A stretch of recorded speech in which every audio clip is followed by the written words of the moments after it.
Hello and welcome into the GSMC Sports Podcast brought to you by the GSMC Sports Network. I'm your host, TJ Mabardi. We are coming to you live on September 26th, Thursday afternoon, and today we are going to be previewing tonight's Thursday night football matchup between the Dallas Cowboys and the New York Giants, giving some keys to the game for each team tonight, talking about the betting line there, and ultimately making a prediction on what will go down tonight in an NFC East matchup.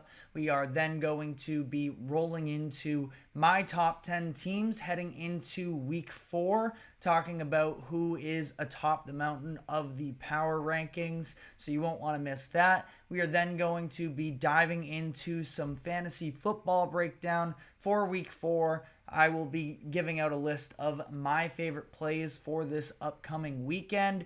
And additionally, I'm going to be reflecting on some of the stars of the league that are yet to really have much of an impact in this season. We're 3 weeks into the year, so it's not quite time to overreact, but we are getting towards a point where at a certain point you are who you are. So we're going to be talking about whether or not fantasy football owners should have patience or if it's time to panic with some of the highly drafted stars of the NFL. And then we are going to be finishing off the show by just talking about some of the key injuries that have taken place over the course of the past week. Some of them obviously more prevalent. We'll be giving updates on Jordan Love and Justin Herbert, as well as some of the key skill position players as well for fantasy football owners, but we'll also be doing a little bit of a deeper dive as well into some of the defensive players who were lost this past weekend. Unfortunately, a handful of them that we are going to be breaking down and talking about what impact that could have on the remainder of their team's season. But before we get into all of that, just a reminder to like, follow, subscribe wherever you may be keeping up with us. To any of our live viewers, be sure to use the comment section and the chat to give us your thoughts on the latest happenings in sports. We always here try and make this show as interactive as possible and address as many comments as we can. So whether you have a quick comment or a thoughtful question, do not hesitate to let us know in the comment section what you are thinking. And again, we will try and address as much as we possibly can. And then if you would like to become a bigger part of the show, you can use the link that is streaming across the bottom ticker. That is gsmcpodcast.net. Or you can use the super chat feature that is available on YouTube by clicking the $ at the bottom of that chat button. If you leave a comment along with a tip or donation, your comment will pop up on screen for everyone to see. Anything would be very greatly appreciated there. We're starting off the show, of course, though, talking about tonight's Thursday night football game between the Dallas Cowboys and the New York Giants. As things currently stand, the Cowboys opened as 5-point favorites, but that spread has even widened in their favor. They're now sitting at -6. This is coming off of a game where ultimately they were able to, mount at least some sort of an effort in that fourth quarter to try and overcome the odds and, make this a more competitive game. But they ultimately fall short to the Ravens. On the other side, you have the New York Giants winning their first game of the season against the Browns. I really don't like, sort of looking at these types of lines where, again, public opinions can be so swayed week to week, where you're talking about the Giants, who did actually look pretty good, all things considered, against the Browns, and people are maybe sort of starting to buy into that defense that had 8 sacks last week against Cleveland. Meanwhile, on the other side, the Cowboys, second straight pretty disappointing performance at home. So I think that is important to keep in mind, that level heads often prevail, and the Cowboys and the Giants are both sort of coming into this game on different trajectories, or at least are currently riding different waves of momentum, but the trajectories may still be a little bit more of the same. But I think that the number one key to this game and is controlling the line of scrimmage on both ends, where The Cowboys, a team that a lot of people expected to return to the playoffs this year and remain competitive. My number one holdup with them is that they really don't have a very good offensive line whatsoever. It is one of the bottom units in the NFL. On top of that, they don't necessarily have a running back that can overcome some poor blocking in front of them. So I do think that excuse me. I do think that ultimately here, this is a situation with the Cowboys where you're coming up into a defense that is really feeling themselves with those 8 sacks last week. And then on the other end, you're talking about a defensive front seven for Dallas that has been pushed around in consecutive weeks, at least 190 rushing yards in against the Saints and then against the Ravens in these past 2 games. That the Giants, where they have been able to sort of find some sort of semblance offensively, is sort of returning to really what was their identity during the 2022 season, which is running the ball. Now, of course, they don't have Saquon Barkley to, really fully lean into that, but Devin Singletary has been pretty solid these past couple of weeks. Definitely a fumble that he would like to have back from last week. But, the Giants have run for 126 yards against the Commanders and then 112 against the Browns last week. That's a pretty good Browns defense that they were able to, somewhat move the ball against. That was definitely more of a defensive matchup. But this is coming into a game where I feel like the Giants are probably going to be looking at that number of yards allowed in the run game that the Giants have, and they're going to try and establish that early on in this game, build off of it with the play action. Daniel Jones himself, of course, is somewhat of a threat with his legs, so that is where I think this game sort of lies with the Cowboys of can they sort of respond to what has been public criticism over their front seven, sort of similarly how the Jets last week were sort of coming into week 3 with all these questions about can they actually stop the run? They're not living up to expectations, and they did shut down what is a mostly, competent running game from the Patriots. Now, that being said, Patriots are so one-dimensional that they were able to sort of just sell out there. And then on top of that as well, that's a Jets front seven that does have higher expectations.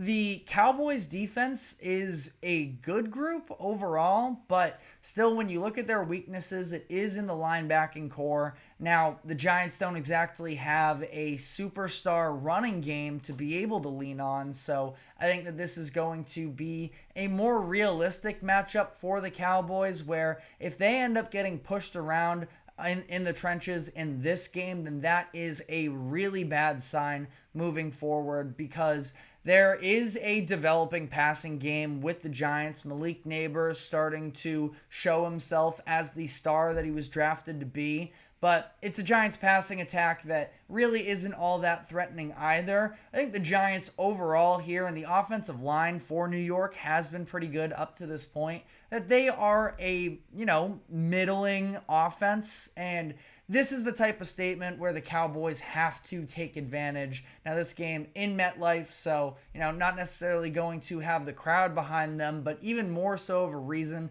to show that if the Cowboys are going to be a playoff caliber team this season, these are the types of games you just can't afford to let slip away from you. Now, on the Giants side of this, mentioned it a couple times, 8 sacks last week against the Browns. I think that a large part of that was due to the fact that the Browns aren't necessarily, they're dealing with a bunch of injuries along the offensive line. Deshaun Watson has been very erratic so far this season, and I thought on a number of occasions he held onto the ball too long, and ultimately they were able to get home. But you're looking at that Dallas offensive line, and they have a rookie center, Cooper Beebe. They have a right tackle in Terrence Steele, who I believe is number 1 in pressures allowed this season. So there are going to be opportunities to get to Dak. I mentioned that, the Cowboys or I just mentioned that the Patriots are one-dimensional in the run game. I think the Cowboys are pretty one-dimensional in the passing game.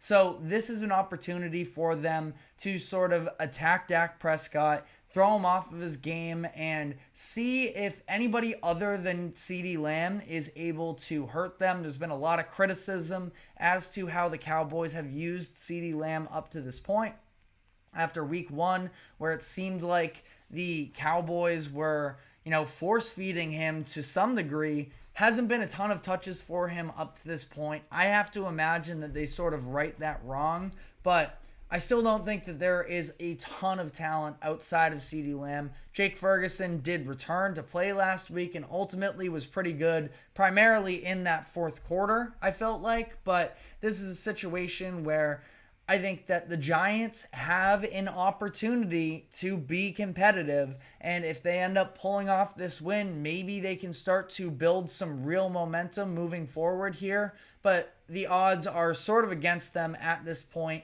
Still isn't an extremely talented team. That secondary, like I mentioned, it's about shutting down Dallas's passing game. And while I do think the Giants are going to be able to win the pass rush battle, there is still a lot of inexperience in that Giants secondary that I think is possible to be exposed. You don't necessarily have a shutdown corner. I really like what we've seen in flashes from their young corner in Deonte Banks, their first round pick from 2023, that I think he's had his moments, but when he's gone up against the best in the league, I mean, we saw Justin Jefferson last week sort of, push him around at times, and I think that they don't necessarily have that number one lockdown corner just yet. It's going to have to be by committee. You can bring pressure up front, and for all intents and purposes, I think that the Giants are going to be able to generate pressure from that front line. But after that, you can bring the pressure, but anytime there is a blitz, it's going to be on those players in the secondary to hold it down. Are they of that caliber just yet? We will have to see. But I think that overall here, in terms of my predictions for this game, I think that this is a get-right game for the Cowboys. Ultimately, I don't think that the Cowboys are a playoff caliber team, but I don't think that they are untalented across the board, where I don't know necessarily if the Giants' advantages in some instances are going to be enough to overcome this. I think that their offense is going to have a very hard time to move the ball against Dallas's defense. Like I mentioned, I think that the run game and the front seven for the Cowboys is vulnerable. Is Devin Singletary and Daniel Jones, maybe throw in some Tyrone Tracy, going to be enough to generate those 190 yards on the ground? I am definitely skeptical there. You look on the other end of it on offense. I mean, now that at this point, I would say the Giants have a solid wide receiver core. Now that they know that Malik Nabers is capable of being a true number one, that's when then having pieces like Wan'Dale Robinson and Darius Slayton can be good enough number twos or, supplementary wide receivers for them. But you look at the other end, I mean, Trayvon Diggs, the dialogue around him is sort of all over the place. Is he overrated? Is he now underrated because everybody just gets so caught up in the fact that his rookie season he allowed a lot of yards? I don't think that the numbers have been quite as bad since then. So I think it's going to be Diggs against Nabers. That is the, sort of number one individual matchup to watch in this game. I just feel like it's going to be at a certain point where the Cowboys are going to probably be looking to feed CeeDee Lamb, have those explosive plays, and I don't think that those explosive plays are going to exist on the other end for the Giants. That this is a game where I feel like they're going to be able to hang on for a while in this, but there's also a good chance you get a pissed off Cowboys team that is going to spend basically the entire first half getting CeeDee Lamb involved. He had that little outburst with Dak Prescott on the sideline. It was pointed out to me earlier this morning that's actually technically his second outburst in the last 4 games, going back to last year's playoff loss against the Packers, where him and Dak weren't on the same page there. But I think that this is a game. I don't view the Cowboys as a playoff team. I don't think that they are a terrible team, though. Now, the 6 points right now that Vegas currently has this game at, I think it's really sketchy. Personally, I'm staying away from it, but if I were forced to pick a side, I guess I would go with the Cowboys. That big of a spread is a hard one to cover, but I really don't know if I see that sort of offensive explosion for the Giants to be able to keep up with what should be a bounce back performance from the Cowboys offense. But again, I can be swayed either way. I think that this is mostly a stay away game in terms of the spread, but let me know what your thoughts are in the comment section and let us know why as well. But we are now going to be moving on here, and we're going to be diving into the top 10 teams in the NFL heading into week 4, a little bit of a mini power rankings, just looking at the best of the best. So we are going to be diving into that. But before we do so, we are going to take a quick break. Do not go anywhere. We will be right back. I feel like I'm losing my mind. Is everybody in the world blind? Please, Lord, give me a sign, a sign. I feel like I'm losing my mind. Is everybody in the world blind? Please, Lord, give me a sign, a sign. I wanna be the greatest. Everybody on the fake shit. I look around and feel like everybody is the fakest. I make this every day and I'm impatient, hoping one day I blow up from the basement. Statement, the top is so vacant. I don't hear shit that I think is amazing. Waiting for my day when I'm playing sold out shows for 1,000 faces. Hey, give me that crown, get in my way and to be put down. It ain't replaced, all this my sound. If I want that shit, then I'll get it right now. I'm losing it, the news if it's some moosey shit. A stupid myth, you choose to live or choose to dip. You choose to fight or lose your grip and lose a gift. Oh, I feel like I'm losing my mind. Is everybody in the world blind? Please, Lord, give me a sign, a sign. I feel like I'm losing my mind. Is everybody in the world blind? Welcome into the GSMC Sports Podcast, as we are now going to be diving into the top 10 teams headed into week 4. Wrong overlay here. Welcome back into the GSMC Sports Podcast, as we are now going to be giving the top 10 teams in the NFL heading into week 4. Maybe in future reference here, we'll be doing a full 32, but as for today, I just wanted to look at the very top of the league and talk about who sort of remains a few weeks into this season. Now, coming in at number 10, I have the New York Jets. The Jets are a team that I have not been extremely high on headed into the season, that I was and still am to some degree skeptical about what level of play we can get from Aaron Rodgers. Not in the fact that he is going to be hurting this team ever mentally, which is sort of the big thing for the Jets, considering where they've been at these past couple seasons, considering the fact that they have had a lot of inexperience at the position. And then you get, I believe Rodgers is probably the oldest quarterback in the NFL at this point, and he's not going to make mistakes for you.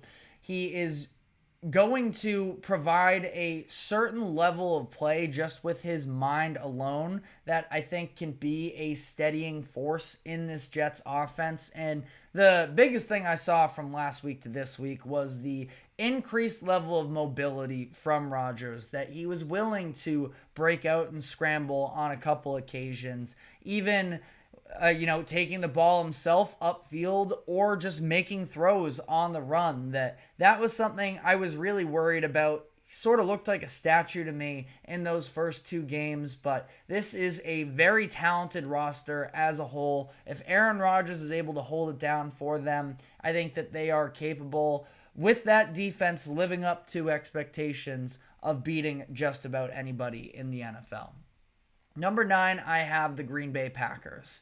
They're in a situation where I feel like a lot of people still aren't really all that hot on them. And of course, the injury to Jordan Love early in the year played a big factor in this. But you can just see the talent from the roster and the talent from a coaching perspective with these past 2 wins where they have stayed alive with Jordan Love on the bench, Malik Willis playing for them. And again, it's a situation where, is it more so about Malik Willis is way better than people expected? Yes, definitely, at least to some degree. But also, it's just the fact that Matt LaFleur continues to overcome whatever obstacles are in his way, where they lose Devontae Adams coming into last season, and they end up having a number of different wide receivers that they feel like they can rely on. You lose Aaron Rodgers, Jordan Love steps in, and he is able to sort of navigate the entire offense. I think they run a pretty quarterback-friendly offense, and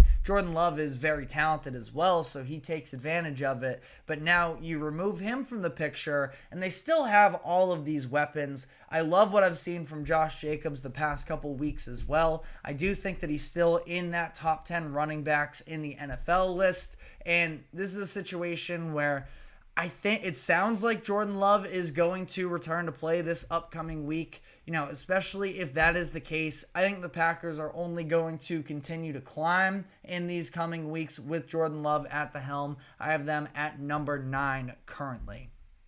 Number 8, I have the Houston Texans. They get knocked down a couple pegs after this past week of being demolished by the Minnesota Vikings. I don't think that this is any sort of an indictment on CJ Stroud. I thought Stroud actually played pretty well, all things considered, but you got an excellent, defensive coaching performance on the other end from the Minnesota Vikings. The way that they were just able to wreck the backfield and the running game all day long. The offensive line, I feel like, had one of its worst performances while CJ Stroud has been under center. We talked about this earlier this week. Laramie Tunsil, their star left tackle, he had 5 penalties. You look at Shaq Mason as well, a former Pro Bowler that really seemed to struggle in this game as well. I think it was more uncharacteristic and a little bit more of an outlier. Plus as well the fact that Minnesota is a very good defense. So, I think that ultimately the Texans are still very much in the hunt in the AFC. Maybe you can say that CJ Stroud isn't quite, superstar Josh Allen level enough to the point where he's able to create with his legs as well and sort of operate under that chaos. But I think CJ Stroud is more than capable, and I am definitely not, souring on him by any means. But I have the Texans at number 8. Number 7, I have the San Francisco 49ers. And, this is a team that, for whatever it's worth, played the Vikings a little bit closer than the Texans did in the past couple weeks. Not that that's the way that you can operate these lists, but the 49ers, I think, are one of the most talented teams.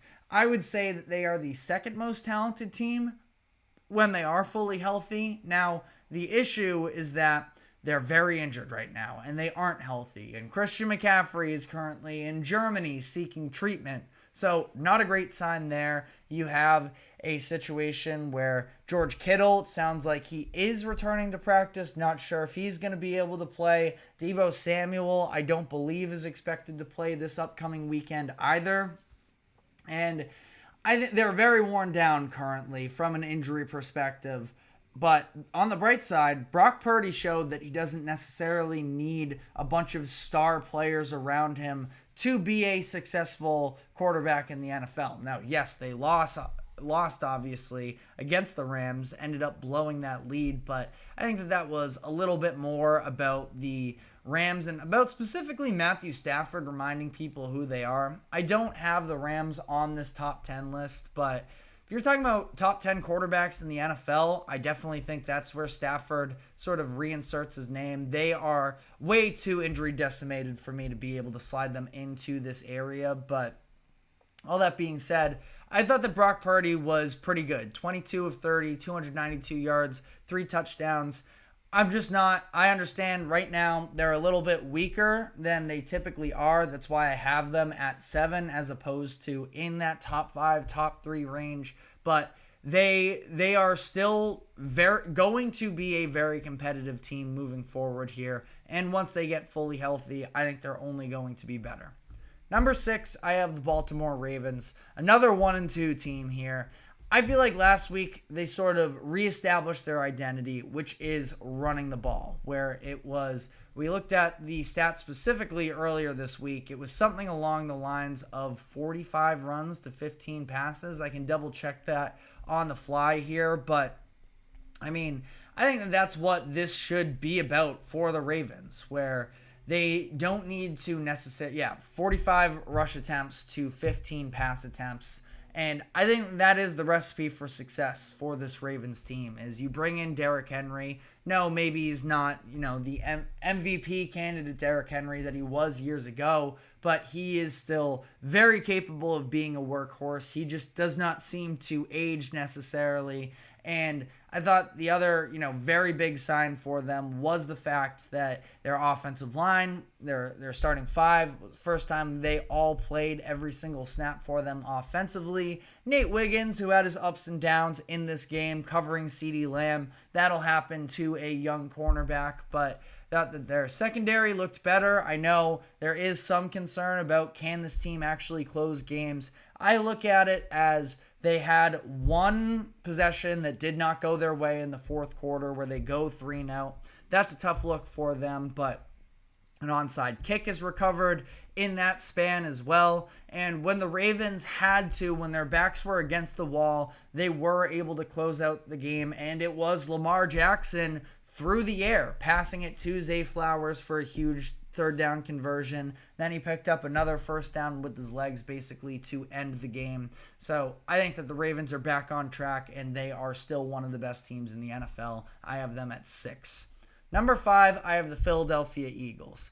My issue with the Eagles has nothing to do with the roster and more so to do with the coaching there. Now, I have said I think that their defense can be a weakness, but you do look at sort of the players that are stepping up from them on that defensive side of the ball, specifically in the front 7 where Zach Bond continues to have an incredible season. Milton Williams is having a breakout year as well from that D-line, along with the likes of a Carter and, the other guys they have on that front line that I think that the Eagles are in a very good position moving forward here. Again, as long as Sirianni sort of stays out of the way. But you talk about talent for talent, the Eagles are up there with anybody. And they're another team that I think they found their new offensive identity, which is run the ball. Jalen Hurts really struggling up to this point in the year, in my opinion. And Saquon Barkley is an animal. So I think that they're going to lean more into that in the coming weeks. And I do think that they are a top 5 team in the NFL as things currently stand. Number 4, the Minnesota Vikings.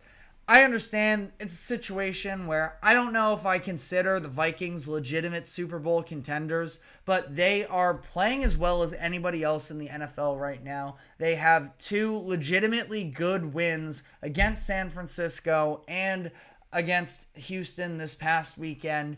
And top to bottom, I mean, this is a complete roster and one of the best coached teams, I might add as well, with Kevin O'Connell running the offense, Brian Flores coaching up that defense. Everybody wants to make it up to be Brian Flores is overachieving with that defensive unit to some degree, sure, but I also just don't think that people realize how talented this Vikings team actually is on defense. Their number one priority this past offseason was to acquire more playmakers in that front 7 for Minnesota, which is exactly what they did with Blake Cashman, Jonathan Grenard, and Andrew Van Ginkel. And they're at a point now where they can play through their front 7. They can cause havoc, and that's what we're seeing up to this point in the year. Now, does Sam Darnold ever come back down to earth? We will see, but again, couldn't really knock the Vikings any further down here because I think that they are a legitimately very well-rounded roster that doesn't have any sort of glaring shortcomings outside of maybe that quarterback position. But with how Darnold is playing, had to put them up here. Number 3, I have the Detroit Lions. My issue with the Lions is they really haven't looked all that great up to this point, to the point where I almost put the Vikings in front of them. But I kind of just have to trust my gut here, and I think that the Lions are one of the best teams in the NFL, where maybe you can point to the secondary as a little bit more of a point of weakness. I think that they will ultimately be fine, and that defense is still ultimately very well operating. We saw that this past weekend against the Cardinals, who are they didn't make this list, but they were definitely right on the fringe as well. I've been in on the Cardinals headed into this season. I have them as a playoff team. I think that was a really good win for the Lions this past weekend. Still a little bit worried maybe about the play of Jared Goff early on in this season, and that's fair. If you want to put the Vikings in front of them, I can fully understand why, but in my heart of hearts, I think that the Lions are a better team. I think they are one of the contenders out of the NFC, and I think that they are going to sort of return to form very shortly. Number 2, I have the Buffalo Bills, and this is sort of the most contested. Should the Bills be number 2 or number 1?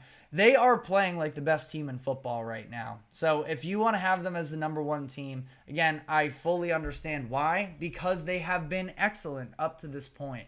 But I do feel like this is a situation where you are relying so heavily right now on Sean McDermott and some of these unproven defensive players to be able to shut down opposing offenses. I mean, they've been dominant so far in doing so, and Josh Allen is playing like the best player in football right now as he is taking the lead in that MVP race. But that being said, I feel like with a certain team that's in front of them, it's possible for them to get gashed in the secondary, that some of their weaknesses could sort of start to, return to form. Dorian Williams has been an excellent fill-in at linebacker right now, as they're without Terrell Bernard and Matt Milano, their top 2 linebackers.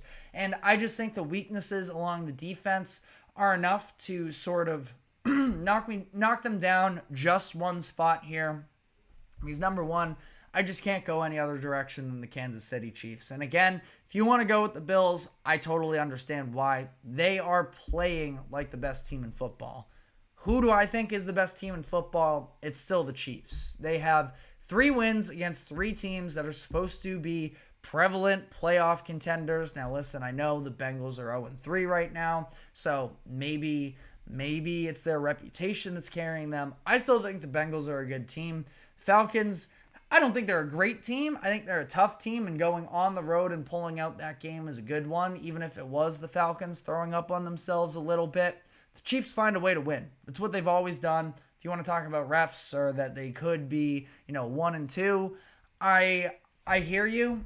We don't really play hypotheticals on this show, and until anybody knocks off the Chiefs, I'm just going to have them be the number 1 team. And I'm not going to say that, the Bills, it's possible for them to, make a case and take that spot from them if the concerns with the Chiefs continue on, but I still feel like they are overall a very well-rounded roster and that they are the best team in the league. So let me know what your thoughts are in the comment section as we are going to move on here. And when we come back on the other side, we are going to be diving into the fantasy football landscape coming into week 4. We'll talk about my favorite starts of the week and explain why. So we are going to dive into that, but before we do so, we're going to take a quick break. Do not go anywhere. We will be right back.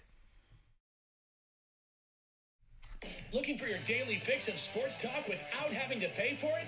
GSMC Sports Network is available on YouTube. Just search GSMC Sports Network. Get your fix of daily sports talk shows on YouTube, absolutely free. NFL, college football, NBA, MLB, MMA, UFC, fantasy football, and so much more. GSMC Sports Network has shows running all day long, with new sports shows starting every 2 hours. Just like on your favorite cable sports channel, except GSMC Sports Network is absolutely free. Just search GSMC Sports Network on YouTube to catch one of your new favorite shows, like the GSMC College Football Podcast, Chip Shot Football Podcast, Hoops and Heels Women's Sports Podcast, GSMC Basketball Podcast, and so many more. Check it out for yourself. GSMC Sports Network. Now available on YouTube absolutely free. Search GSMC Sports Network on YouTube right now.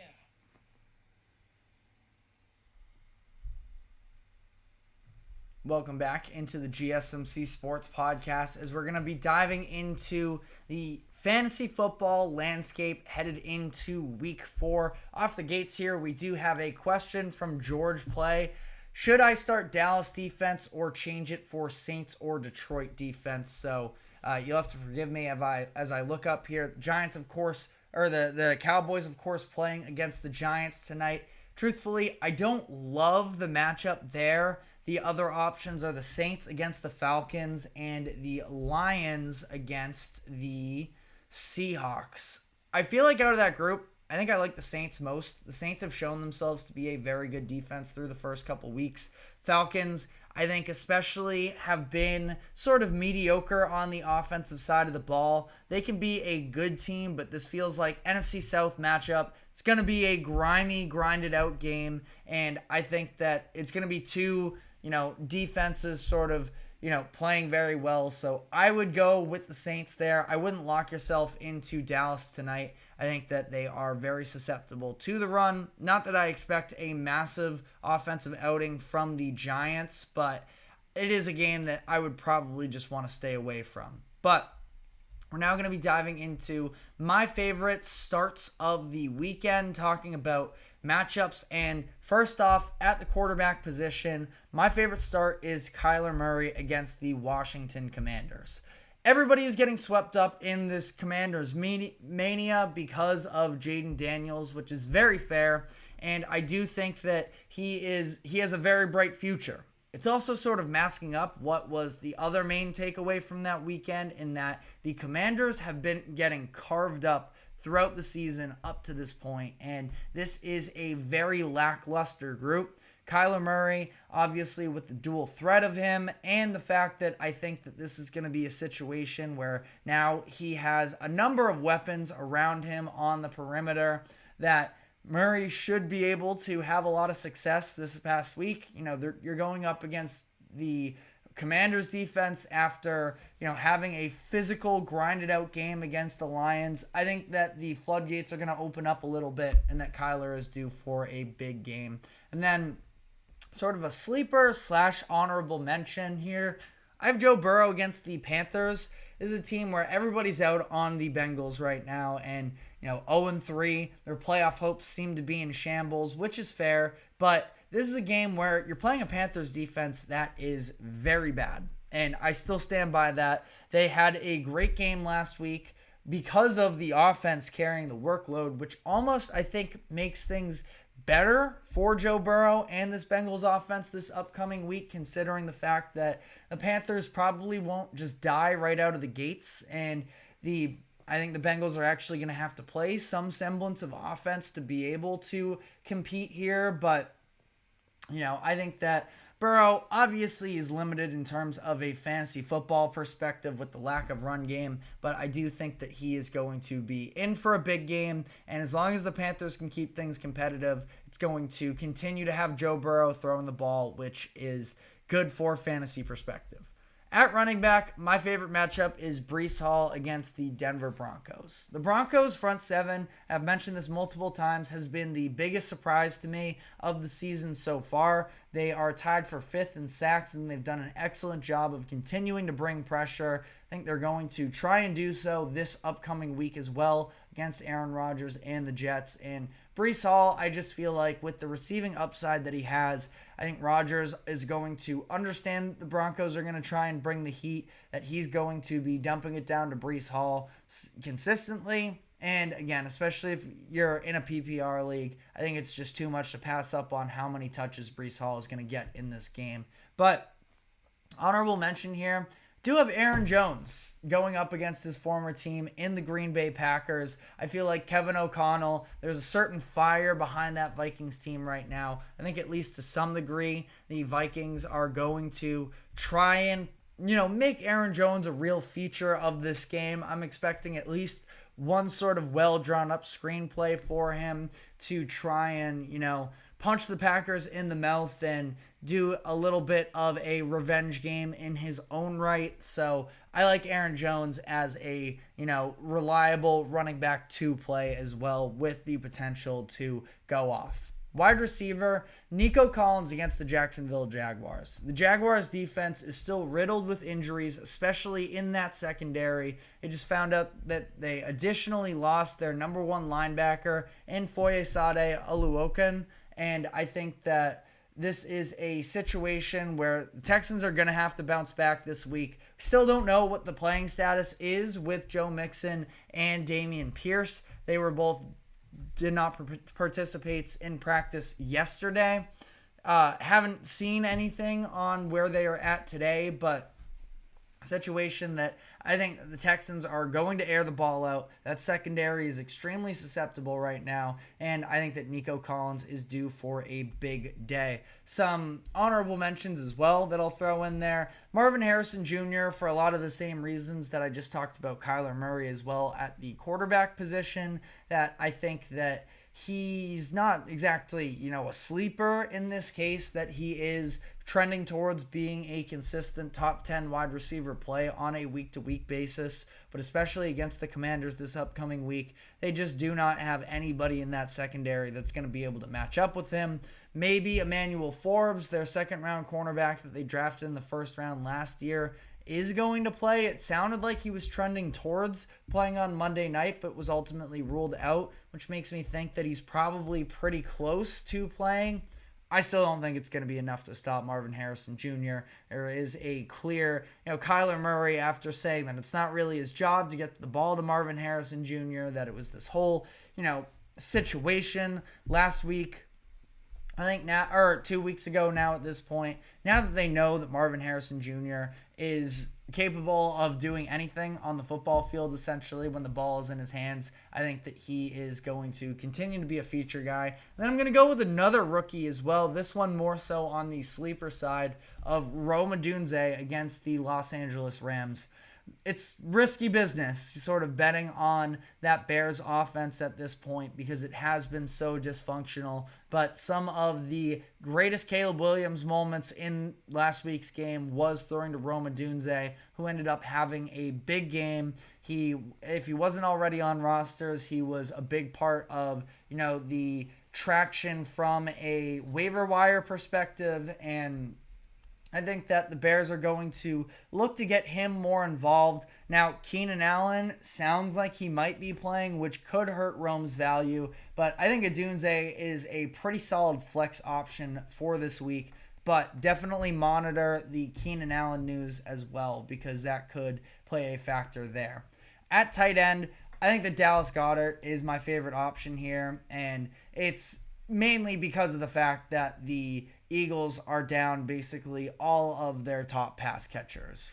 Devontae Smith and A.J. Brown both expected to be out as of recording here, and this is a situation where the Eagles aren't very deep in the wide receiver room anyways. So I think that Goddard is going to get a lot of opportunities for him this upcoming week.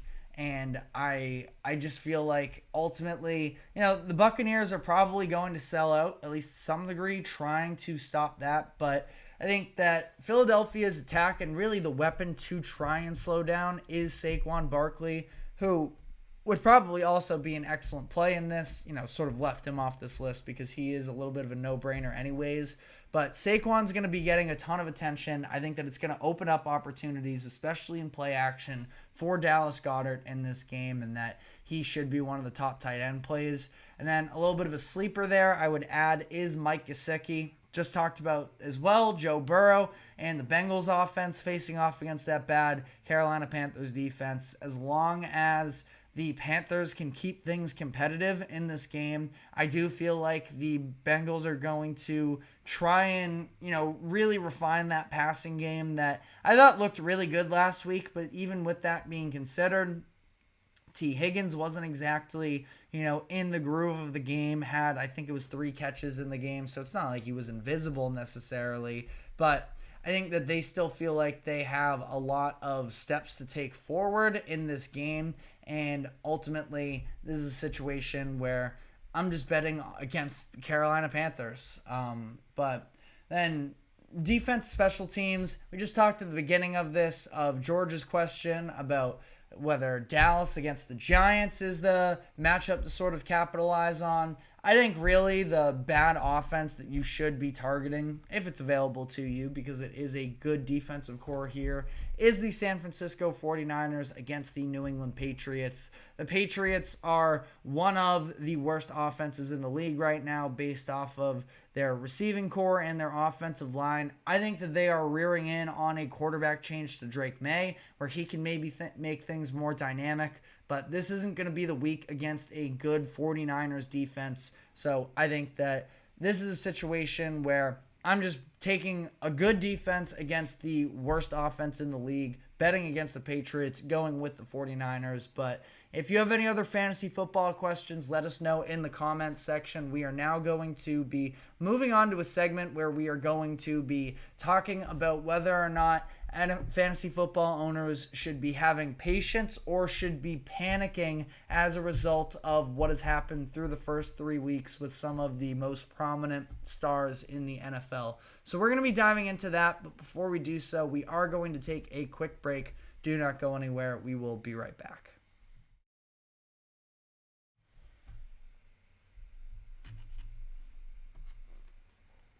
For the best and latest podcasts available anywhere, go to the podcast app on your cell phone and type in GSMC to access free content-rich podcasts on health and wellness, book reviews, sports, entertainment, relationships, social media, movies, technology, finance, and even weird news. Subscribe and download the GSMC Podcast Network's family of shows, available everywhere podcasts are found.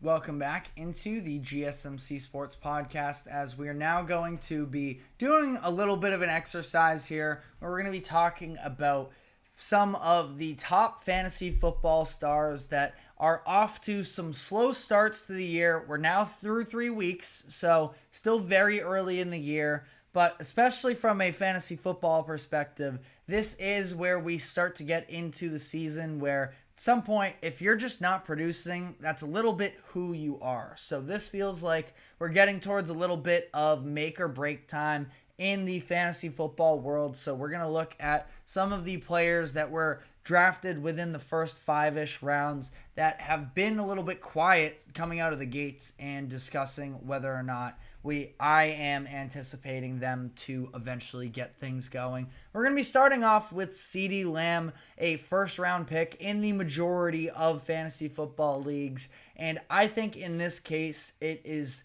just time to stay patient because ultimately, the Cowboys do understand that CeeDee Lamb is basically their only reliable weapon from a skill position player standpoint. Now, there are, aspects to their team where they feel like they can take steps forward. Jake Ferguson now back from injury.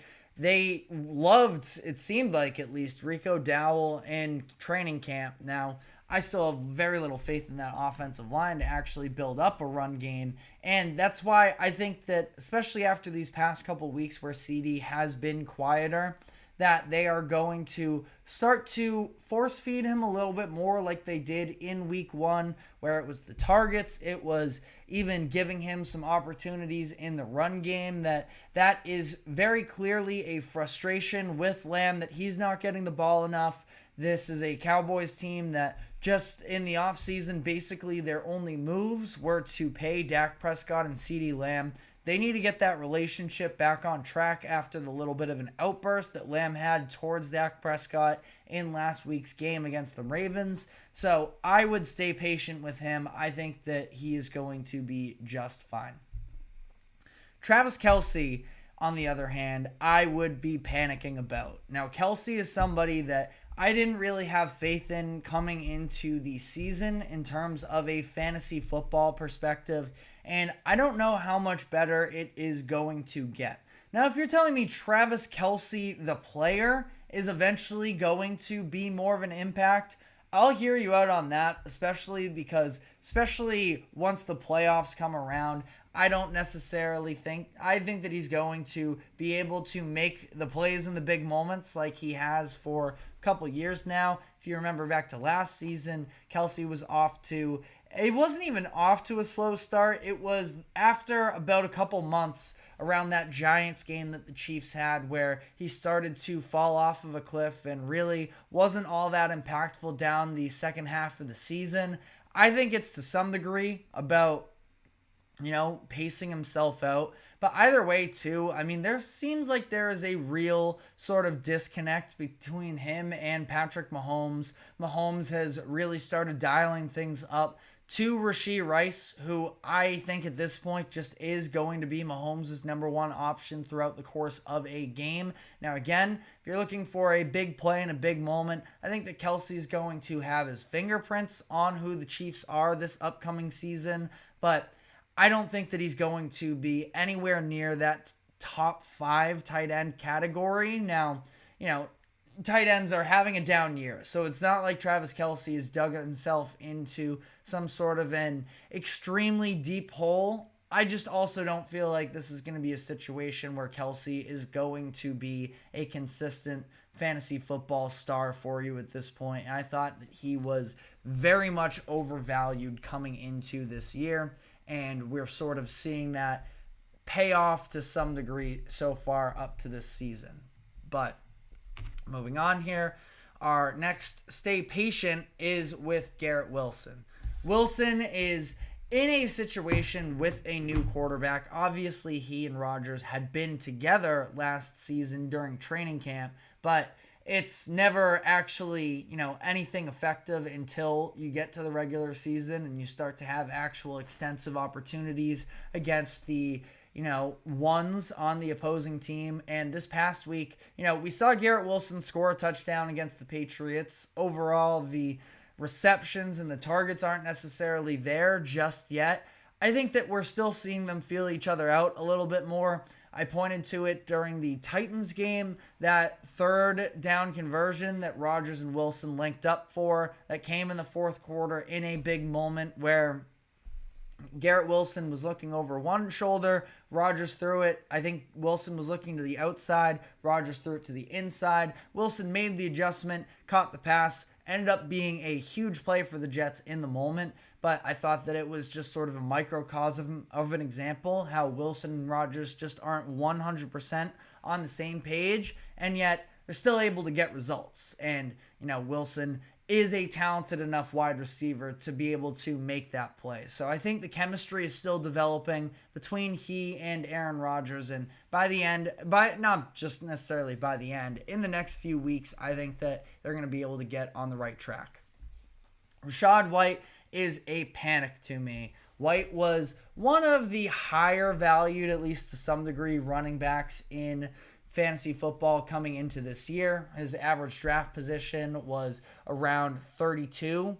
And I didn't really love the play coming into this year. He really benefited last season from his receptions, which is something that can still be on the table, but it has been an extremely inefficient run game for him up to this point. Then you add on top of that the fact that Bucky Irving showed off a lot of flashes this past week. Bucky Irving, the rookie running back for Tampa Bay, that you look at sort of the body control, the vision, moving upfield, weaving in and out. Neither one of them got all that many carries in this past game. I think they were both at 9.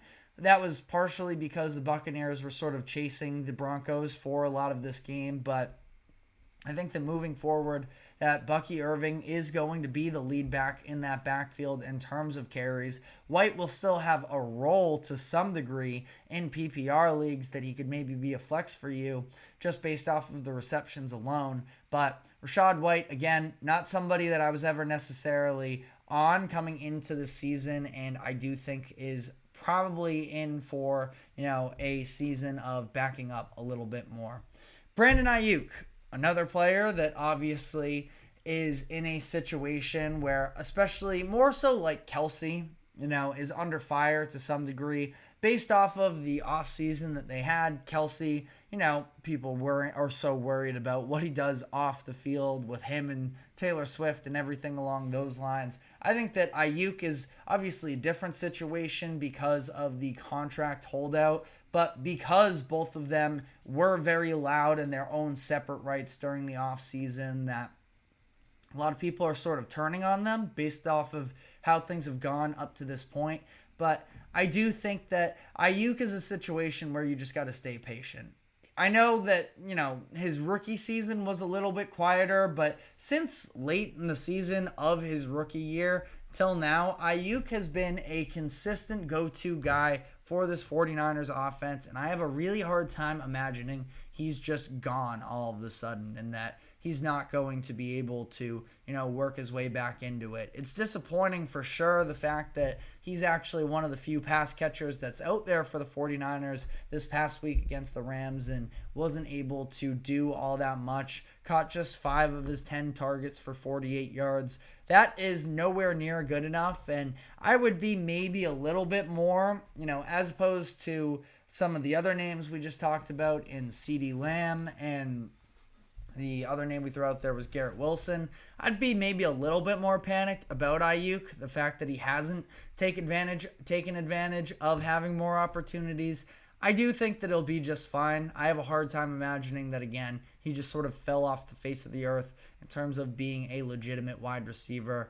But, 49ers fans themselves, if I'm a fantasy football owner, I'm not panicking. If I'm a 49ers fan, I'm probably a little bit more nervous there, but that's a whole different discussion there. We're sticking strictly to fantasy here. And the last player here, Mark Andrews. I'm in panic mode. I think, most people would have said this after week 1, and it's just sort of continuing on that trajectory. You're talking about somebody who had the most devastating injury of his career last year, then was involved in a car crash this past season, and there is also another tight end in the same room with him that, Isaiah Likely, it's not like he's been super consistent himself, but he's another player that is eating up targets. And then on top of that, all of that as well, I think the Ravens are going to go way more back to their original identity of running the ball more. And I just don't think that Andrews at this point is going to be involved at all in the same capacity. Now, it's not like he is going to be, terrible and he's going to be a non-factor. He's still a positive impact player on this Ravens offense. You look at what he does from a blocking perspective, that it's not that he's entirely washed and that he's never going to be a good football player again. The days of him being an elite fantasy football option, though, do seem to be out of the picture, in my opinion. But let me know what your thoughts are in the comment section, as we are going to be headed into our final segment of the day. We are going to be just talking about some key NFL injury updates headed into this upcoming weekend. So we're going to be diving into that. But first, our final break of the show. Do not go anywhere. We will be right back.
Welcome back into the GSMC Sports Podcast for our final segment of the day, where we're just going to be running through some of the key injuries that currently remain across the NFL. Some of the ones that were, suffered an injury this past week, where Jordan Love is progressing in his return. And that's where we are going to start, is with Jordan Love, who is, returning to practice, but is still very much limited in the drills that he is running, and he's been a limited participation, and that he, Jordan Love himself said that he is probably a little bit less limited than he was last week, but I don't know. It sounds like the Packers are trying to shape this up to be that he could be available for them this upcoming week. I'm definitely more skeptical on that front, and truthfully, I think part of the reason for that is based off of the Packers going 2-0 so far off of his absence, that I've been able to hang in there coming into a week playing the Minnesota Vikings at home. We've seen what the Vikings have been able to do in terms of generating pressure and, getting into the backfield. I just don't know if this is necessarily going to be the week that the Packers sort of press that button to bring him back. I personally think they're going to take more time with this, and that, again, especially looking across the NFL right now, it's not like anybody is sort of taking the league by storm. Maybe the Vikings are one of those teams, and maybe they feel like they have to have some sort of situation here where maybe they want to try and slow the Vikings' momentum, but ultimately, I think they're going to play this thing cautious. I don't think he's going to play for them, but again, that's purely my speculation there. I feel a lot more confident in saying that I think that Justin Herbert is very likely to be out this weekend. Now, all of the word around it is that he is progressing through that ankle injury, that they are hoping that he could potentially play this upcoming week, but that was sort of a lot of the same storylines we were hearing last week, and obviously Herbert ends up getting knocked out of that game in the third quarter this past weekend against the Steelers. Now, Steelers, obviously, also a very talented defense. That's not an easy one to sort of go out there haphazardly and try and, take it to them. But I think the biggest factor is sort of outside of that quarterback position, the fact that the Chargers are expected to be without both of their offensive tackles this upcoming week, where their left tackle in Rashawn Slater, he strained a pec during that game against the Steelers, and Joe Alt, their star rookie right tackle, has an MCL sprain and is expected to be out for a few weeks. So this is a situation. They're coming into this game against the Chiefs. I'm sure that Jim Harbaugh would love to make a statement to the Chiefs that this is sort of a new era and that the Chargers are going to be a more competitive team moving forward.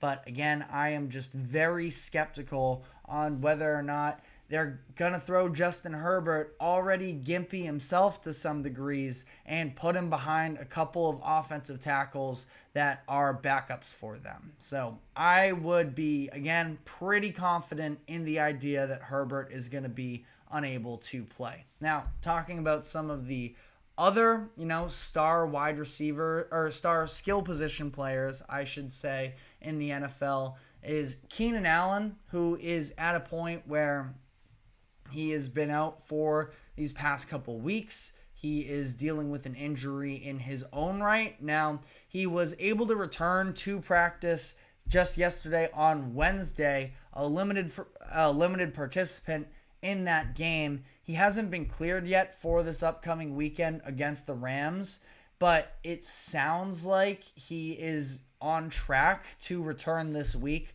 which would be huge for the Bears offense that has been really lackluster these past few, or really up to this point in the season as a whole. And Keenan Allen is a difference maker. Now, is he? I mean, it's hard to say he's not necessarily the star he once was, because 2023, statistically speaking, was Keenan's best season of his career up to this point. So I think that he can still, make a real difference on this Bears offense, and that he will once he returns.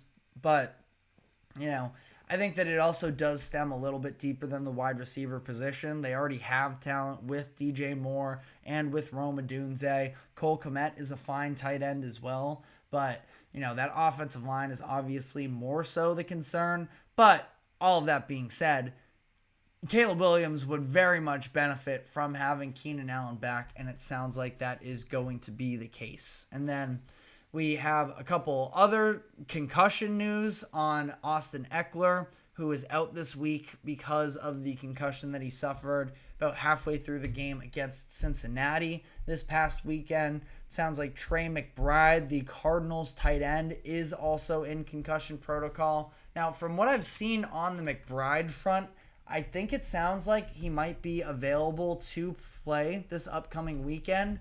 Now, I can, do a little bit of double checking there, but at least as of late Tuesday, he was still on that concussion protocol. So I would not be necessarily banking on that at this point. Cardinals, definitely a banged up team right now. Something to consider headed into this weekend, looking at the perspective of, whether or not you were hoping to bet on the Cardinals in what should be a pretty winnable game at home against the Commanders, or from a fantasy football perspective as well. Marvin Harrison Jr. as well was limited with an injury earlier this week, so those are definitely things to take into consideration. But I do want to look a little bit more on the defensive side of the ball to sort of close this one out as well, because we got some more definitive injuries on that side that we know there are going to be some players that are, that are going to be out for some time. The Detroit Lions definitely banged up from this past week against the Cardinals. Edge rusher Marcus Davenport, who they just brought in, he is going to be out for the season with an elbow injury. Tough blow there, especially because the Lions, I do feel like defensively, are maybe a little bit more reliant on their front seven in terms of producing results, that their secondary can be a little bit more vulnerable at times. So losing Davenport for the year really hurts for them. Also, I know we're talking defense, but center Frank Ragnow also tore his pec this past weekend. So it sounds like Dan Campbell thinks there could be a chance that Ragnow does return at some point. But, you talk about the Lions, their number one strength of their roster as a whole probably is that offensive line, and losing the leader there is a big blow to them. Very quickly as well, sticking with offensive line, Eric McCoy, the center for the New Orleans Saints, he is going to be out for 6 to 8 weeks now, which is a tough loss for them, because this is what we talked about heading into this week, is that they are an offense that's pretty reliant on the run game and in-play action, and losing him definitely has an impact on both of those, sort of in a ripple effect situation. So that is also some very unfortunate news there. And then really the last couple ones I have here are more so on the defensive side of the ball. Javon Hargrave, defensive tackle for the San Francisco 49ers. He is going to be out for the regular season with a torn pec. Now, it sounds like there's a possibility that he could return for the playoffs, so maybe we're anticipating him and Frank Ragnow to be on somewhat of a similar timeline, something to take into consideration there. Two teams that could very well be facing off against one another once the playoffs do come around. And then you have some of the, more bottom teams at this point, with the Las Vegas Raiders. Safety Marcus Epps is out for the season with a torn ACL. So a very tough blow there for a Raiders team that is hoping to sort of, continue to surprise people on a week-to-week basis. They're capable of winning a lot of football, or they're capable of winning any football game, I should say. Ultimately, though, I don't think that they have playoff aspirations necessarily on their mind. I mentioned this earlier in the show. Foyesade Oluokun, the star linebacker for the Jacksonville Jaguars, as their season just continues to spiral. He is expected to miss several weeks with a foot injury, the same foot injury that Justin Herbert was dealing with in training camp. So that is going to be, maybe just another statement on how in trouble the Jaguars are for this upcoming season. And, I think that ultimately here we saw a very very tough slate of injuries this past weekend in the NFL, as we usually do. Week 1, it was with a lot of sort of more skill position players. This week the defense got hit hard. But that is all the time we have for today. Thank you very much for tuning into the GSMC Sports Podcast. Thank you to the GSMC Sports Network for allowing us to host this show. Remember to like, follow, subscribe wherever you may be keeping up with us. To any of our live viewers, be sure to use the comment section to give us your thoughts on the latest happenings in sports. Be sure to check us out on social media as well for more exclusive short content. And we will be back tomorrow afternoon at 2 o'clock p.m. Eastern. We will see you then. Take care.